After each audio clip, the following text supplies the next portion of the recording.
Meu filho usa ChatGPT para estudar. Isso é uma coisa ruim? Mamãe me fez essa pergunta. Eu decidi gravar um vídeo sobre isso e entregar um presente. Eu já vou falar qual que é o presente.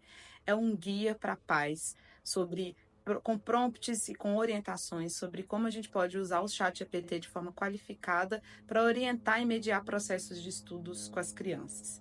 Mas primeiro você precisa assistir esse vídeo todo do começo ao fim para você fazer a coisa do jeito certo. ChatGPT, inteligência artificial, filho usando tecnologia para estudar, isso tudo já parece muito assustador. Mas calma, gente, antes da gente correr para o lado apocalíptico da coisa, vamos pensar junto. Eu vou te mostrar quais são os prós e os contras de ferramentas como o ChatGPT para estudos e o mais importante, como a gente pode orientar e mediar esse tipo de tecnologia em contextos educacionais. Bom, primeiro vamos olhar para os prós. Ferramentas como o ChatGPT, gente, esses Large Language Models, esses modelos de linguagem de inteligência artificial generativa, como o ChatGPT, eles trazem vantagens para o contexto de estudos que a gente não pode ignorar. Primeira vantagem, acesso rápido e objetivo à informação. Seu filho vai conseguir resolver dúvidas, gente, em segundos, ter acesso a conteúdos muito complexos que sem o ChatGPT, sem essa ferramenta, iam demorar literalmente horas para ele conseguir encontrar na internet. Pro 2, personalização dos estudos.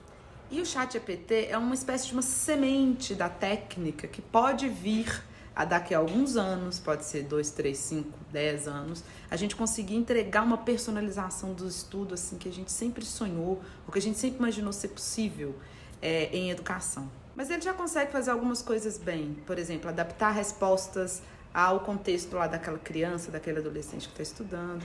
Ele consegue criar alguns caminhos que são mais interessantes para quem a gente está ali programando ou colocando prompt específico. Pro 3, desenvolvimento da autonomia. Essa ferramenta, o ChatGPT, mesmo que ainda engatinhando em muitos processos técnicos, né, ele consegue sim inspirar uma certa autonomia no aluno que está ali usando. Então, ao invés de depender uma orientação o tempo todo, seja ali do professor, do pai, da mãe que está mediando, que está ajudando a fazer uma atividade, ele se sente inspirado mesmo, ele se sente mais seguro para perguntar algo e ser respondido, porque ele tem essa perspectiva generativa, né? Se você perguntar para o ChatGPT, ele vai te responder.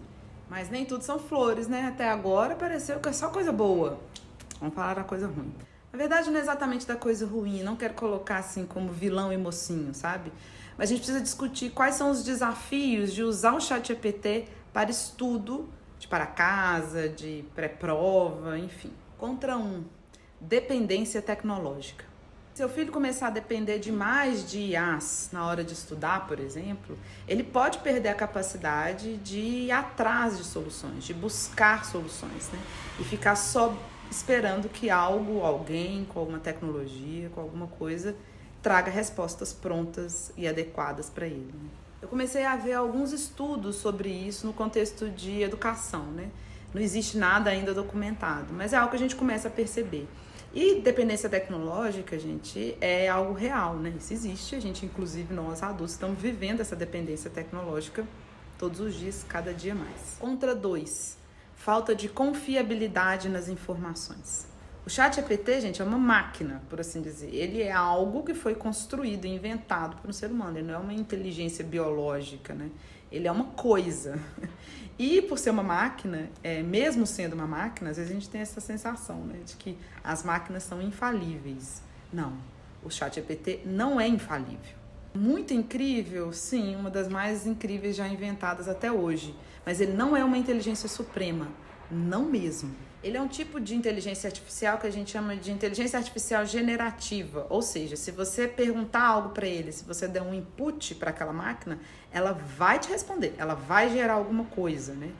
E essa coisa pode ser, inclusive, um grande delírio. E aí, se aquela criança, se aquele adolescente não tiver uma percepção crítica, não tiver pensamento crítico na hora que ele analisa a resposta que o ChatGPT gera para ele, ele pode realmente aprender coisas equivocadas, aprender inadequações.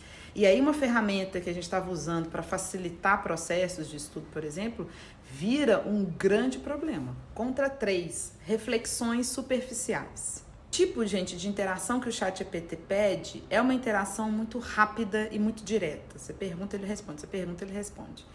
E isso pode treinar uma forma de interagir, uma forma de dialogar muito superficial, a depender da forma como a gente ensina as crianças a perguntarem, a construírem os prompts, a dialogarem com aquela máquina. Aprendizado, gente, não é sobre dar a resposta certa o mais rápido possível, mas sobre internalizar e processar o conhecimento que foi trazido, adquirido ali. E é aqui, gente, que entra o papel mais fundamental, mais essencial de todos, a mediação. Como qualquer nova tecnologia, gente, quando chega assim pra gente, né, na sociedade, na história da humanidade, a gente não pode mesmo, largar a mão da criança e deixar que ela aprenda sobre essa tecnologia sozinha, sem mediação. Então, o que a gente precisa fazer é estar ali o tempo inteiro orientando, discutindo, entendendo, aprendendo junto, porque é uma tecnologia que a gente também nunca havia tido na nossa vida, a gente não sabia como funcionava. Então, a gente precisa mediar essa relação das crianças, dos adolescentes com inteligência artificial. E de quebra, aprender a gente também, né? Porque tá acontecendo tudo ao mesmo tempo. E não tem jeito, nós somos os adultos na relação, né? Então, a gente precisa aprender, mesmo que minimamente, esse vídeo que eu tô fazendo para vocês, é uma forma de vocês fazerem isso. Aprender minimamente quais são os paradigmas dessa nova tecnologia. Quem quiser aprofundar mais, entender tecnicamente em relação à inteligência artificial generativa, que é esse estilo ChatGPT, melhor ainda. Porque quanto mais a gente sabe como uma coisa funciona por trás, a gente consegue ali ter uma base crítica para a gente conseguir viver e relacionar essa tecnologia ao nosso contexto, aos nossos valores, né? Então, a gente não pode perder de vista. Escuta bem o que eu vou falar agora, gente. Estudar não é sinônimo de aprender. Eu vou falar de novo. Estudar não é sinônimo de aprender.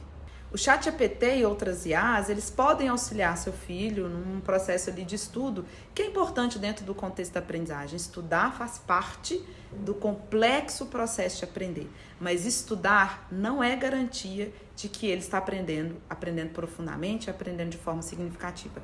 Estudar é uma ferramenta dentro do contexto de aprendizagem, uma ferramenta muito potente. A aprendizagem de forma qualificada e significativa acontece quando o sujeito, né, a criança, o adolescente, nós adultos, a gente processa, aplica, internaliza e compartilha aquilo que foi estudado, os conceitos, as teorias, as técnicas, enfim. Ou seja, estudar é uma ferramenta para aprender, mas não é a aprendizagem em si. Então, usar o ChatGPT para estudar com meu filho é uma coisa ruim?